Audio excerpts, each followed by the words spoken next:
hammered them in the Connacht final. It finishes Roscommon the victors. Roscommon 2-15, Galway 12 points. The title belongs to the Rossies. Roscommon are Connacht champions for 2017. Well, Kevin, I think these days provincial titles are often overlooked, particularly in football, but perhaps explain how big this was for Roscommon. Well, in the context that the last title before that was quite a few years previous, so as you say, they don't come often. Maybe once a decade is kind of the strike rate Roscommon would have.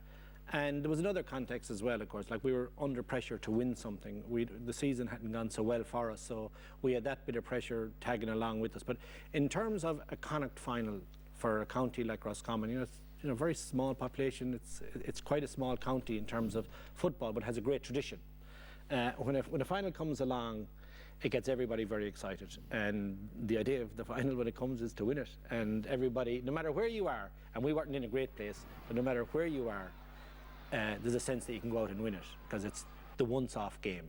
And I think that was the approach that all of Roscommon, and certainly us as a group, that's the approach we took, that, well, it's a once-off situation.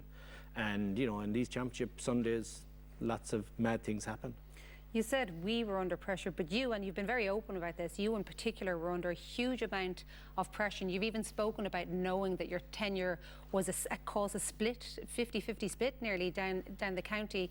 And did you feel that within the panel as well? Not with the panel that we eventually settled on. Like, they were committed and they were in for the long haul. I mean, they had to be.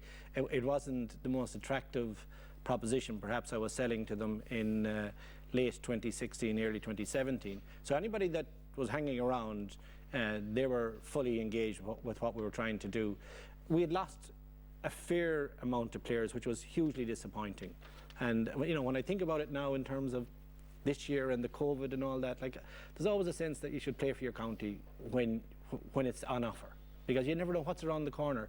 And I felt very sorry for that group when we eventually did have some success, that they weren't part of it. But that was a choice people made. It wasn't an easy position for me, Joanne, obviously, but there was never any sense that I was going to walk away from it.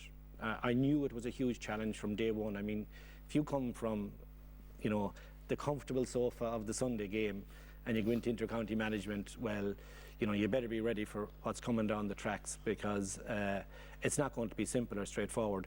But the pressure was there, but it wasn't numbing pressure.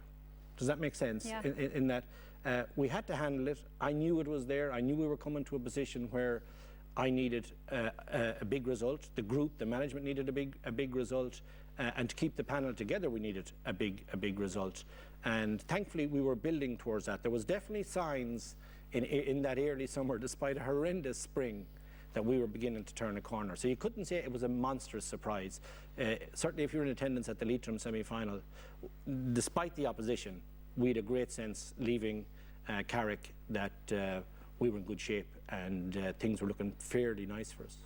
The joy of the victory, though, Kevin, which was massive, and the scenes, and the next day, it was fantastic. And you could see what it meant to so many Roscommon people. But when we put that in context, you said you might have a strike rate of once a decade. You hadn't beaten Galway away for 4 decades. Yeah, the guts of 40 years. So what was the preparation going into that game? It was very exact. The build-up, I suppose the theme, every manager kind of looks for a theme when they're coming into a big match and hang it on that framework, if you like. We had prepared very well. We'd been to Johnstown House. We'd had a long weekend of preparation there. As I said to Joanne, we had a really good result in the semi-final. I mean, we beat Leitrim by, I don't know, 17, 18, 19 points. I can't quite recall the detail of it. But we played very well. So, despite what the opposition were at that night, we were about our business. We prepared really, really well. I thought we figured out Galway very well in the build-up in terms of who were the key guys to look out for. And one of the big ideas we had was that despite, say, Kevin Walsh doing everything he could and the leaders on the Galway team to rein in the overconfidence, that Roscommon were the train that were coming down the tracks, and the train you don't see coming is the train that kills you. And I don't mean that as a sneer at Galway because every manager tries to avoid overconfidence in that. And in modern situations, by and large, you don't get that overconfidence. But it's almost cancerous when people around the table are telling you, sure, didn't you beat these guys last year by 20 points? Like, they've been relegated. You know, we had one win that spring. Galway were going in the opposite direction. They were heading into Division 1 and everything was good about Galway. And fair play to them. But there was a sense that no matter what precautions Kevin took, his team were just going to say, this is a fence we jump, and we move on to the quarterfinals. So we were really saying to our lads, they will not be tuned for this massive contest that we can generate. And then the weather was shocking on the day, which fed into us beautifully, because now it was going to be a scramble, and there was going to be a really good check early on to see who wanted the breaking ball and who was up for it, and all the stuff that goes with championship.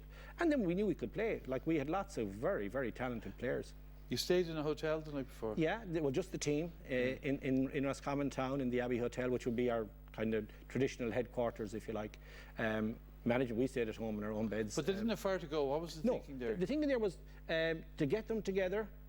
I sensed that they were a little bit edgy and nervous, and in fairness to the board, they put it all together, and Adrian Greeley, the local lad with the hotel, he sorted it all out very quickly for us. And they were all together. I wanted them all together as if we were going to battle the next day. This was the calm before the storm. The platoon were together now, if you want. And the next day, you know, when we got on the bus and we were at Amber coming into Galway, getting ready for the light to go green, that we were just going to make this into an outrageous frenzy of a battle in their home garden, because we knew the history was completely against us. Like, 40 years, a long time, and Roscommon don't beat Galway away very often, or indeed Mayo. But this group now, when you look back at from the COVID of 2020, they've beaten all the top teams now in Connacht, Mayo and Galway twice now. So that we were getting ready for something big, but we still had to perform. And I'm not saying that, of course, I knew it was going to happen. I didn't know that. There's no more than the man in the moon. But I had a great sense that if there was a break going, if God was good and the bounces started going our way, that, you know, we were prepared for any good luck that was going to come our way, and we were going to be ready for it. And thankfully we were. That was probably the highest of quite a few highs you actually had with that Roscommon team. There were highs and lows. Is a county of that size and competing sort of at the level that Roscommon does, is it getting the consistency of being able to do that week in, week out, that is the biggest issue, and avoiding all the lows that you have to take along with highs? That's it in a nutshell. And you know, when I finished in 2018, I wasn't able to bring them that little bit further to get that consistency. Now they've developed even more since that, because as I say, they're the reigning champions. They're going to be 2 years now the reigning champions, it looks like. But they've beaten Mayo away and Galway to win their latest championship. So that little group that we had from 2015-16 onwards, they've taken 2 championships now. They've been in the last 4 finals. You know, they have been building towards it, but it's the next level, the jump to the next level, like serious Super 8 contenders. That hasn't been possible just yet.